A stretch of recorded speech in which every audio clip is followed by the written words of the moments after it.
Hello students, welcome to online learning, standard 10, subject English, chapter 4.2, the luncheon. In the previous module, we learned that the narrator, who is also the author, William Somerset Maugham, recounts a luncheon date with a lady who is an admirer of his writing. They decided to eat at Foyot's restaurant, which was one of the most expensive restaurants in Paris. The word luncheon means a light snack, but as the story progresses, we can see how a light snack turns to be an abundant and expensive meal. In his humorous style, he narrates how the lady, in spite of saying that she did not eat much for luncheon, kept on ordering one expensive dish after another.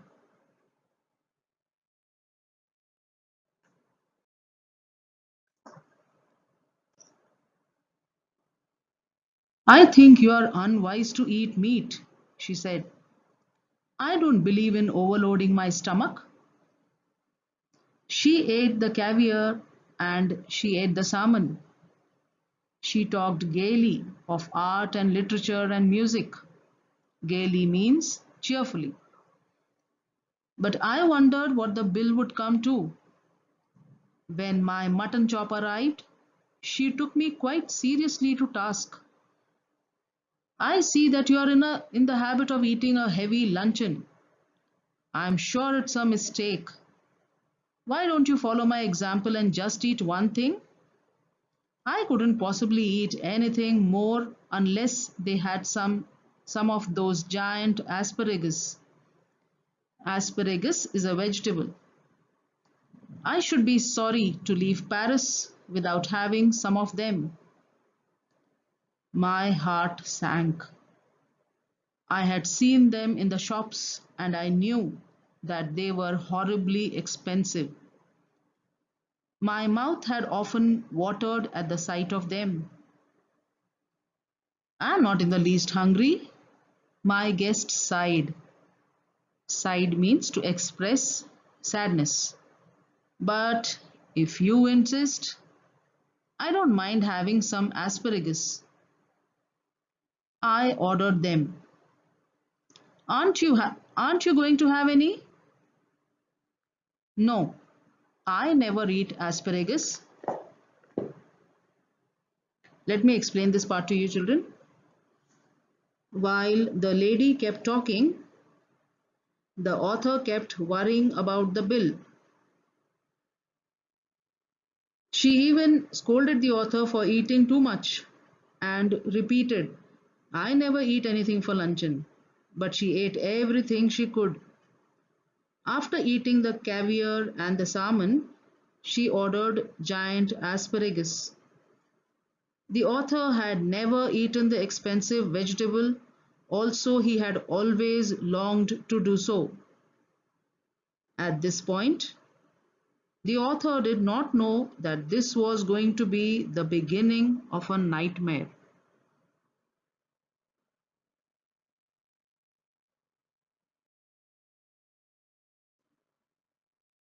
Let us continue this part. We waited for the asparagus to be cooked. Panic seized me. It was not a question now of how much money I should have left over for the rest of the month, but whether I had enough to pay the bill.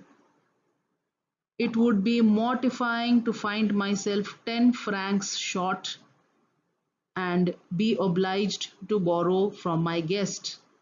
Mortifying means embarrassed or to feel ashamed. I knew exactly how much I had, and if the bill came to more, I made up my mind that I would put my hand in my pocket and with a dramatic cry start up and say it had been picked. Of course, it would be awkward if she had not money enough either to pay the bill. Then The only thing would be to leave my watch and say I would come back and pay later. The asparagus appeared. I watched her thrust them down her throat in large mouthfuls. Thrust means to push suddenly, to eat suddenly and strongly. At last she finished. Coffee? I asked. Yes, just an ice cream and coffee, she answered. I was past caring now, so I ordered coffee for myself and an ice cream and coffee for her. You know, there's one thing I thoroughly believe in, she said as she ate the ice cream. One should always get up from a meal feeling one could eat a little more. Are you still hungry? I asked faintly. Oh no, I'm not hungry, you see. I don't eat luncheon. I have a cup of coffee in the morning and then dinner. But I never eat more than one thing for luncheon. I was speaking for you. Oh, I see. Then a terrible thing happened. While we were waiting for the coffee, the head waiter came up to us bearing a large basket full of huge peaches. But surely peaches were not in the season then?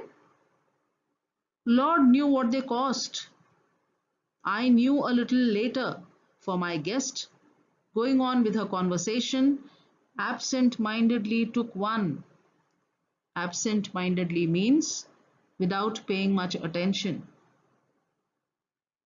You see, you have filled your stomach with a lot of meat. My one miserable little chop, and you can't eat any more. But I have just had a snack, and I shall enjoy a peach. The bill came. Let me explain till here. The author was worried about how he would pull off his expenses for the rest of the month after paying the exorbitant bill. He planned that if he came to more than what he had, he would pretend that his wallet was stolen. However, if the guest too did not have enough money to pay the bill, he would have to leave his watch as security and say that he would come back and pay later. The lady who never ate more than one thing for lunch then went on to order ice cream and coffee for herself. In spite of ordering so many expensive items on the menu, she unabashedly said that one should always get up from a meal before one's stomach is filled to capacity. And then comes the final straw. She saw a basket full of peaches. Obviously, she took one. The author says that he was past caring now because he had now given up all hopes of being able to pay the bill.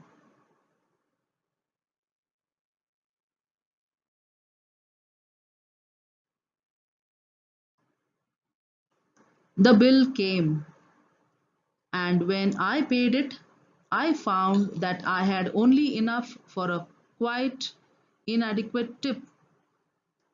Her eyes rested for an instant on the three francs I left for the waiter, and I knew that she thought me mean.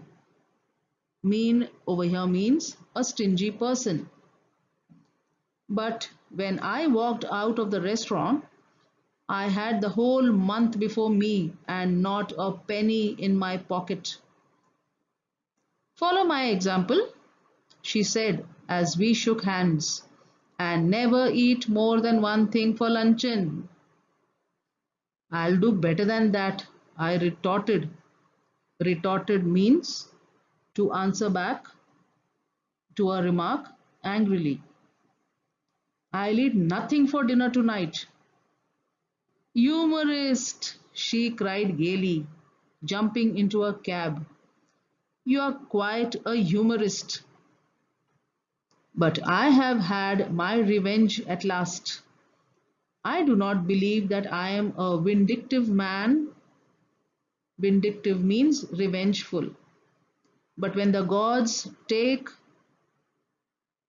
a matter in the hand, it is understandable to observe the result with satisfaction. Today, she weighs 21 stone. Let me explain this part to you. The tension came to the highest point when the bill arrived. Though the lady guest reassured him that she never ate anything for luncheon, she ended up eating about 6 expensive dishes. She took him to task when she said that he was filling his stomach with a lot of meat, when all he had eaten was one small mutton chop. He was finally left with a whole month before him and no money in his pocket. The author could not forget this incident, and when he met the lady 20 years later, was actually pleased to see that she had put on a lot of weight. She weighed about 133.5 kilograms. This made the author feel that God was on his side, and though he was not a vindictive man, he had got his revenge. Don't we experience this sometimes? People who preach to us don't follow for themselves what they preach. With this thought, we come to the end of this delightful short story.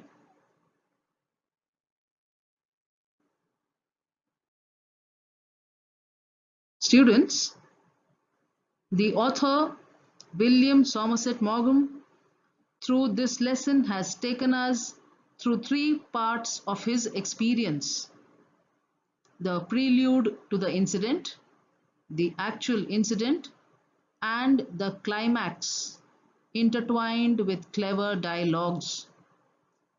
Remember to develop a story in the same format the next time you are asked a similar question. That's all for today. Refer to the Word document attached below. Thank you. Stay safe, stay healthy.